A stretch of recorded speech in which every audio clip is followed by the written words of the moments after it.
మనకి పేషెంట్స్ వస్తారు IVF, IUI treatments చేయించుకుంటారు. సో, వాళ్ళకి మిస్ మ్యాచ్ అయిపోయిందేమో, అసలు మన స్పెర్మే వాడుతున్నారా అని డౌట్స్ ఉంటాయి కదా మ్యామ్. సో, వాళ్ళ కోసం ఎలాంటి అడ్వాన్స్డ్ టెక్నిక్స్ ఉన్నాయి మ్యామ్ మన దగ్గర? ఫర్టిలిటీ సెంటర్స్కి రావడానికి భయపడేదానికి ఫస్ట్ రీజన్ ఇదే అమ్మా, మిస్ మ్యాచ్ ఏమన్నా అవుతుందా అనేసి. సో ఐయుఐలో కానీ ఐవీఎఫ్లో కానీ నేను ఒక పేషెంట్ పొజిషన్లో ఉన్నప్పుడు నాకు కూడా ఫస్ట్ అదే టెన్షన్ అవుతుంది, మిస్ మ్యాచ్ ఏమైనా అవుతుందా అనేసి. సో ఇలాంటి వాళ్ళకి మన 49 ఫర్టిలిటీ సెంటర్లో ఆర్ఐ విట్నెస్ సిస్టమ్ అనేది ఇంట్రడ్యూస్ చేసాం. సో ఈ విట్నెస్ సిస్టంలో ఏంటి అని అంటే, మీకు రాగానే ఒక ఐడి కార్డ్ లాంటిది ఇస్తారు, దాంట్లో ఒక బార్ కోడ్ ఇన్స్టాల్ చేసి ఉంటుంది. సో అదే బార్ కోడ్ మన ఎగ్ అండ్ స్పర్మ్ హ్యాండ్లింగ్ యూనిట్స్లో, ఐయుఐలో కానీ ఐవీఎఫ్లో కానీ మన ఎగ్ అండ్ స్పర్మ్ హ్యాండ్లింగ్ యూనిట్స్లో కూడా ఇన్స్టాల్ చేసి ఉంటుంది. సో అటు నుంచి వచ్చేది మీ స్పర్మ్ అయితేనే మనం ఐయుఐ ఐవీఎఫ్ చేసేటప్పుడు, బేబీని పెట్టేటప్పుడు మెషిన్లో అది ఇన్సర్ట్ చేస్తాం, మనం కార్డ్ ఇన్సర్ట్ చేస్తాం. అటు సైడ్ నుంచి వచ్చేది మీ ఎగ్, మీ స్పర్మ్ హ్యాండ్లింగ్ యూనిట్స్ అయితే మాత్రమే మిషన్ యాక్సెప్ట్ చేస్తుంది, లేదంటే బజర్ మోగుతుంది. సో ఇది ఇంట్రడ్యూస్ చేసినప్పటి నుంచి 49లో చాలామంది పేషెంట్స్ చాలా హ్యాపీగా ఫీల్ అవుతున్నారు. సో బై మిస్టేక్ కూడా మిస్ మ్యాచ్ జరగకుండా ఉండేదానికి already cross check, double check అవన్నీ చేసుకుంటాము. బట్ హ్యూమన్ ఎర్రర్స్ ఇంకా బై మిస్టేక్ కూడా ఏమీ జరగకుండా ఉండడానికి we have introduced RI witness system. మనకి ల్యాబ్లో కూడా చాలా వర్క్ జరుగుతుంది, అక్కడ కూడా ఒక స్టాండర్డ్స్ని మెయింటైన్ చేయాలి. అవన్నీ కూడా కరెక్ట్గా ఎట్లా మెయింటైన్ చేస్తూ ఉంటారు? జనరల్ ల్యాబ్స్లో అయితే మాత్రం వారానికి ఒకసారి వచ్చి వాళ్ళు టెంపరేచర్ కానీ ఇది కానీ హ్యూమిడ్ గ్యాసెస్ ఎలా ఉన్నాయి అది ఇది అన్నీ చెక్ చేసుకుంటారు. యూజువల్గా ఐవీఎఫ్ ల్యాబ్లో ఇలా జరుగుతుంది. కాకపోతే 49లో మనము జిల్ట్రిక్స్ అనే అడ్వాన్స్డ్ ఆటోమేటెడ్ మానిటరింగ్ యూనిట్స్ అనేవి ఇంట్రడ్యూస్ చేసామమ్మా.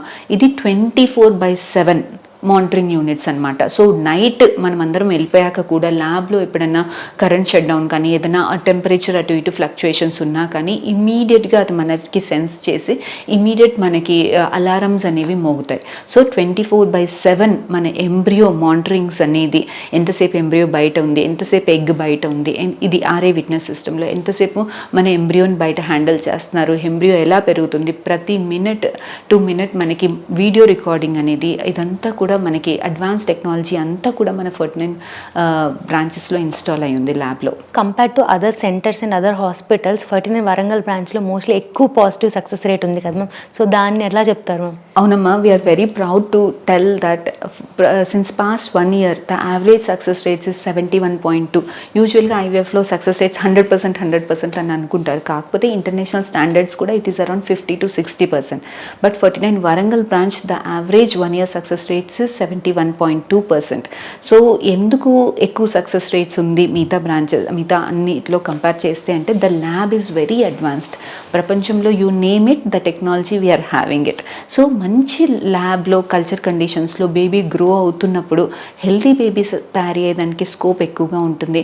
అలాంటి బేబీని పెట్టినప్పుడు పాజిటివ్ రావడానికి కూడా ఛాన్సెస్ ఎక్కువగా ఉంటుంది.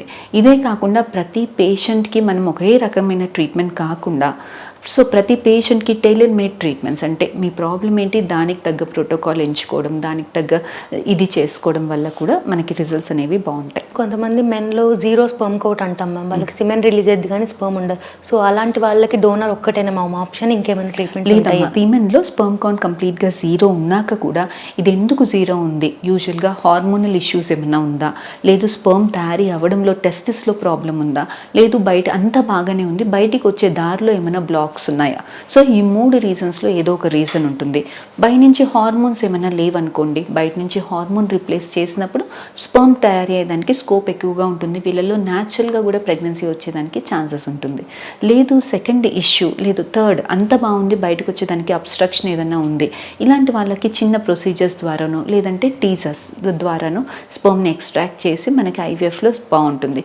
ప్రాబ్లం అంతా ఎక్కడ వస్తుంది అని అంటే టెస్టిస్ ఏమైనా డ్యామేజ్ అయింది, టెస్టిస్ ఫెయిల్యూర్ అవుతుంది, ఇలాంటి వాళ్ళల్లో కొంచెం స్పర్మ్ దొరికేదానికి స్కోప్ అనేది కొంచెం అంత తక్కువ ఉంటుంది.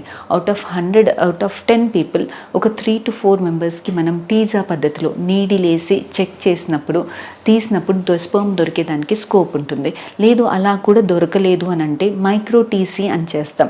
అంటే చిన్నగా ఇన్సిషన్ ఇచ్చి, చిన్నగా ఇన్సిషన్ అనగానే భయపడతారు ఎంత పెద్దగా ఉంటుందో అని. లేదమ్మా జస్ట్ 1/2 సెంటీమీటర్ ఇన్సిషన్ కూడా ఉండదు. సో అలాంటి ఇన్సిషన్ ఇచ్చి మైక్రోస్కోప్ కింద పెట్టి వెతికి మనం తీసినప్పుడు స్పర్మ్ దొరికింది మైక్రో టీసీ అంటాం. Advanced sperm retrieval technique. So ఇలాంటి పద్ధతి ద్వారా మనం స్పర్మ్ని తీసి అలాంటి స్పర్మ్ని ఇక్సీ పద్ధతిలో మనకి ఎగ్ లోపలికి ఇన్సర్ట్ చేసినప్పుడు స్పర్మ్ కౌంట్ కంప్లీట్గా 0 ఉన్నా కూడా స్పర్మ్ దొరికేదానికి ఛాన్స్ ఎక్కువ ఉంటుంది, ప్రెగ్నెన్సీ వచ్చేదానికి స్కోప్ ఎక్కువగా ఉంటుంది.